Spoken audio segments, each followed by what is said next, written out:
বন্ধুরা, আজ আপনাদের সাথে তালের এমন একটা পিঠের রেসিপি শেয়ার করব যেটা কি খেলে আপনাদের পেট ভরবে কিন্তু মন ভরবে না। এতটাই টেস্টি হয় আর মুখে দিলেই মিলিয়ে যাবে। এটি কিন্তু বাড়ির ছোট থেকে বড় সকলেই খেতে পারবেন। আর বানানোর পদ্ধতিও খুবই সহজ, যে কেউ বানিয়ে নিতে পারবেন যারা এমনকি কোনোদিন পিঠাও তৈরি করেননি। তো বন্ধুরা, চলুন তাহলে আর বেশি দেরি না করে শুরু করা যাক আজকের এই ভিডিওটি। সবার প্রথমে আমরা পিঠের ভেতরের পুরটা তৈরি করে নেব। তার জন্য গ্যাস ওভেনের উপরে একটি প্যানের মধ্যে দিয়ে দিচ্ছি এখানে 150 গ্রাম পরিমাণ আখের গুড়। আপনারা কিন্তু চিনি দিয়েও তৈরি করে নিতে পারেন পুরটা। এবার এর মধ্যে দিয়ে দেব একটি ছোট সাইজের নারকেল। আমি এখানে একদমই ছোট সাইজের একটি নারকেল ব্যবহার করেছি, তাই গুড়ের পরিমাণটাও কম রেখেছি। এবার এটিকে খুব ভালোভাবে অনবরত নাড়াচাড়া করে প্রথমে আমাদের হাই ফ্লেমে মিশিয়ে নিতে হবে। মেশাতে মেশাতে দেখবেন একটু জল জল মানে কাদা কাদা ভাব তৈরি হবে, তখনই কিন্তু আমাদের গ্যাসের ফ্লেমটা একেবারে লোতে করে দিতে হবে, তা না হলে কিন্তু তলার দিকে লেগে যাবে।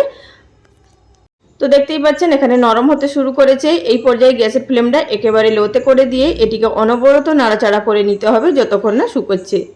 তো আমাদের এখানে পুরটা তৈরি হয়ে গেল, এটিকে ঠান্ডা হতে দেব। আবারও গ্যাস ওভেনের উপরে একটি কড়াই বসিয়ে দিয়েছি, তার মধ্যে দিয়ে দিলাম 1 কাপ পরিমাণ তালের পাল্প। আর তাল থেকে কিভাবে তালের মাড় বার করতে হয় আমি আগের বারে অনেক ভিডিওতে দিয়েছি। ভিডিওর মধ্যে যদি তালের পাল্প বার করা দেখাতাম ভিডিওটা অনেকটাই বড় হয়ে যেত। তো সুতরাং আমি এখানে আপনাদের সরাসরি তালের পাল্প দিয়েই তৈরি করে দেখাচ্ছি। তালের পাল্প দিয়ে দেওয়ার পর এটিকে অনবরত নাড়াচাড়া করে নেব প্রায় 1 থেকে 2 মিনিট মতো। মানে আমাদের এটিকে জাল দিয়ে নিতে হবে। আর আগে থাকতে যদি আপনাদের জাল দেওয়া তালের পাল্প থাকে তাহলে তো কোনো কথাই নেই। তো আমি এখানে 2 মিনিট মতো এটিকে লো ফ্লেমে ফুটিয়ে নিয়েছি। এবার এর মধ্যে দিয়ে দেব জল। এখানে আমি যেই বাটিতে আমি নিয়েছিলাম তালের পাল্প সেই বাটিরই মাপ করে এখানে 1 বাটি পরিমাণ জল দিলাম। আমি এখানে যেহেতু অল্প পরিমাণে পিঠে তৈরি করব তাই এখানে অল্প পরিমাণে ডোটা তৈরি করছি। আপনারা যদি বেশি পরিমাণে তৈরি করেন সেক্ষেত্রে কিন্তু আপনাদের জলের পরিমাণটাও বাড়াতে হবে আর আপনাদের কিন্তু তালের পাল্পের পরিমাণটাও বাড়াতে হবে। এবার এর মধ্যে দিয়ে দিলাম সেই বাটিটি মাপ করে হাফ বাটি পরিমাণ চিনি। আর বন্ধুরা, এর মধ্যে কিন্তু 1/4 টিস্পুন পরিমাণ নুনও দিয়েছিলাম, তবে কিন্তু এর মধ্যে দেখছি ভিডিওটা নেই। তো যাই হোক, আপনারা কিন্তু নুন অবশ্যই অ্যাড করবেন, তা না হলে কিন্তু পিঠের টেস্ট আসবে না।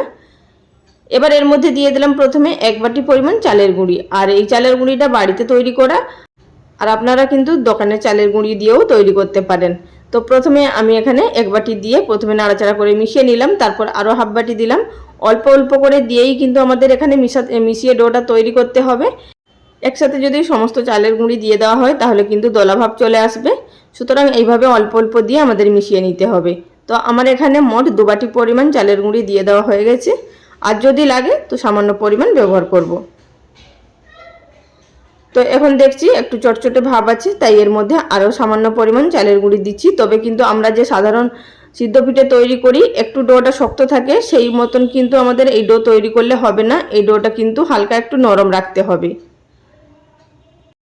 তো বন্ধুরা, এখানে আপনারা দেখে বুঝতে পারছেন যে কিভাবে ডোটা তৈরি হচ্ছে। আর আমি এর মধ্যে সামান্য পরিমাণ তেল দিয়ে দিলাম, এতে করে ডোটা খুবই সফট তৈরি হবে। আমাদের এখানে ডোটা সম্পূর্ণ তৈরি। এবার এটিকে নামিয়ে নেব এবং হালকা একটু ঠান্ডা হতে দেব, যাতে করে হাতের মধ্যে আমরা সহ্য করতে পারি সেই রকম। তো এবার একটি প্লেটের মধ্যে নামিয়ে নিচ্ছি আর এর মধ্যে সামান্য পরিমাণ চালের গুঁড়ি ছড়িয়ে এটিকে একটু মেখে নেব। আর আপনারা কিন্তু না চাইলে নাও মেখে নিতে পারেন, হাতে সামান্য পরিমাণ তেল লাগিয়ে নিয়েও তৈরি করে নিতে পারেন, সেটা আপনাদেরকে দেখিয়ে দিচ্ছি। তো এটিকে আমি একটু মেখে নিলাম চালের গুঁড়ি দিয়ে। এবার আমরা পিঠেগুলো তৈরি করে নেব। তো তার আগে আপনাদের এখানে আমি একটা কথা বলে রাখছি, আমি এখানে আজকে এই পিঠেগুলো শালপাতা দিয়ে তৈরি করব। আপনারা কিন্তু এখানে কলা পাতা, হলুদ পাতা বা চালতা পাতা বা কাঁঠাল পাতা দিয়েও তৈরি করতে পারেন। তো আমি হাতের কাছে কোনো পাতাই পাইনি, তো আমার কাছে ছিল শুকনো শালপাতা। তো সেগুলোকে আমি জলের মধ্যে ভিজিয়ে রেখেছিলাম, তো নরম হয়ে গেছে পাতাটা, তো তাই দিয়েই আমি এখানে তৈরি করব। আর এই যে পাতার পেছনের দিকে যে শিরাগুলো আছে এইগুলো কিন্তু খুব সুন্দর ডিজাইন তৈরি হবে। তো এর মধ্যে সামান্য পরিমাণ তেল লাগিয়ে নিলাম। আমি এখানে সাদা তেল দিয়ে দিয়েছি, আপনারা চাইলে কিন্তু ঘিও লাগিয়ে নিতে পারেন, কিন্তু সরষের তেল ব্যবহার করবেন না। এবার হাতের মধ্যে কিছুটা পরিমাণ ডো নিয়ে এইভাবে প্রথমে গোল করে নেব, তারপরে এই পাতাটা চারিদিকে একটু ছড়িয়ে দেব। যতটা আপনারা পারবেন পাতলা করার চেষ্টা করবেন, মানে এইভাবে হাত দিয়ে চেপে চেপে ছড়িয়ে। তো বন্ধুরা, আপনারা দেখতেই পাচ্ছেন পিঠেগুলো তৈরি করা কতটা সহজ।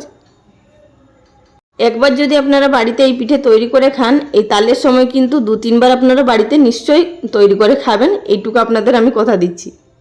তো বন্ধুরা দেখুন, এখানে আমি অনেকটা বড় করেই ছড়িয়ে নিয়েছি। এবার এর মধ্যে পরিমাণ মতো আমাদের নারকেলের পুর দিয়ে নিতে হবে। অবশ্যই একটু বেশি পরিমাণে দেবেন, এতে করে খেতে খুব ভালো লাগবে। তো এবার দিয়ে দেওয়ার পর এইভাবে লম্বা লম্বি করে আমাদের দিয়ে দিতে হবে। তারপর এটিকে দু হাতের সাহায্যে এইভাবে ফোল্ড করে নিতে হবে। এখানে কিন্তু বলে বোঝানোর মতো কিছু নেই, আপনারা দেখলেই বুঝতে পারছেন যে কিভাবে পিঠেটা তৈরি হচ্ছে। এখানে একটি পিঠে গড়ে নেওয়া হয়ে গেছে, বাদবাকি পিঠেগুলোও ঠিক এইভাবে তৈরি করে নেব। আর বন্ধুরা, আপনারা যদি তালের আরও বিভিন্ন ধরনের রেসিপি দেখতে চান, চ্যানেলে কিন্তু প্রচুর তালের রেসিপি আপলোড করা আছে, যেমন তালের কেক, তালের ভাপা পিঠে, তালের পুলি পিঠে, তালের দুধ পিঠে, তালের বড়া, তালের মালপোয়া, বিভিন্ন ধরনের রেসিপি আপলোড করা আছে চ্যানেলে, আপনারা অবশ্যই দেখে নিতে পারেন। আশা করছি আপনাদের রেসিপিগুলো কাজে লাগবে। আর বন্ধুরা, ভিডিও চলাকালীন ছোট্ট একটি অনুরোধ রইল, যদি চ্যানেলে আপনারা নতুন দর্শক বন্ধু হয়ে থাকেন, ভিডিওটি দেখার পর যদি আপনাদের ভালো লাগে, চ্যানেলটি সাবস্ক্রাইব করে নেওয়ার অনুরোধ রইল। পাশে থাকা বেল বাটনটি অবশ্যই প্রেস করে রাখবেন, এতে করে পরবর্তী ভিডিও নোটিফিকেশন পেয়ে যাবেন। আর সেখান থেকে আপনারা আপনাদের সময় অনুযায়ী দেখে নিতে পারবেন। আর যারা ফেসবুক পেজ থেকে দেখছেন, তারা অবশ্যই পেজটি ফলো করে নেবেন। তো বন্ধুরা, আমার এখানে সবগুলো পিঠে তৈরি করে নেওয়া হয়ে গেছে। এবার চলে যাব এগুলোকে স্টিম করার পদ্ধতিতে। গ্যাস ওভেনের উপরে আমি এখানে একটি বড় পাত্রের মধ্যে পরিমাণ মতো জল গরম করতে বসিয়ে দিয়েছি। জলটা খুব ভালোভাবে গরম হয়ে গেছে। এবার এর উপরে একটি ছিদ্রযুক্ত থালা দিয়ে দিয়েছি। আপনারা যে বাটিগুলোও থাকে ছিদ্রযুক্ত, সেগুলোর মধ্যেও করে নিতে পারেন, বা আপনারা কিন্তু ইডলি স্ট্যান্ডের মধ্যেও দিয়ে ভাপিয়ে নিতে পারেন। তো থালার মধ্যে এক একটা পিঠে বসিয়ে দেব। এবার এটিকে ঢাকা দিয়ে হাই ফ্লেমে 10 মিনিট মতো সিদ্ধ করে নেব। তার মধ্যেই কিন্তু খুব সুন্দরভাবে সিদ্ধ হয়ে যাবে। তো আমাদের এখানে 10 মিনিট হয়ে গেছে ভাপিয়ে নেওয়া। এবার এটিকে ঢাকাটা তুলে নেব, এবং তুলে নেওয়ার পর এখন কিন্তু গরম আছে প্রচুর পরিমাণে, এটিকে একটু ঠান্ডা হতে দিতে হবে, তারপর কিন্তু আমরা নামাবো। তা না হলে কিন্তু হাতে ভাপ লাগতে পারে। তো দেখতেই পাচ্ছেন এখানে পিঠেগুলো কতটা সুন্দরভাবে তৈরি হয়েছে। পিঠেগুলো কিন্তু অটোমেটিক পাতা থেকে ছাড়তে শুরু করবে সিদ্ধ হয়ে গেলে। পিঠেগুলোকে নামিয়ে হালকা একটু ঠান্ডা করে নিয়েছি। এবার আপনাদের দেখিয়ে দিচ্ছি যে পিঠেগুলো ঠিক কতটা পারফেক্টভাবে তৈরি হয়েছে আর কত সুন্দরভাবে তৈরি হয়েছে। দেখুন, এখানে পিঠের খোলটা কিন্তু পাতলা, ভেতরে কিন্তু পুর দেওয়া আছে, আর খেতে অপূর্ব টেস্ট হয়, যেটা কি আপনাদের খেয়ে পেট ভরে যাবে, কিন্তু মন একদমই ভরবে না। এবার আপনাদেরকে একটি পিঠে ছিঁড়ে আমি দেখিয়ে দিচ্ছি যে কতটা নরম হয়েছে। তো বন্ধুরা, যদি আজকের এই ভিডিওটি আপনাদের ভালো লেগে থাকে, অবশ্যই লাইক কমেন্ট করে জানাবেন। তাহলে আর কোন রেসিপি আপনারা দেখতে চান সেটিও আমাকে কমেন্ট করে জানাবেন। আজ এই পর্যন্ত, আগামী দিন কোনো এক নতুন রেসিপি নিয়ে আবারও হাজির হয়ে যাব। ভিডিওটির সঙ্গে এতক্ষণ ধরে থাকার জন্য সকল বন্ধুদের অসংখ্য ধন্যবাদ। সবাই ভালো থাকবেন। নমস্কার।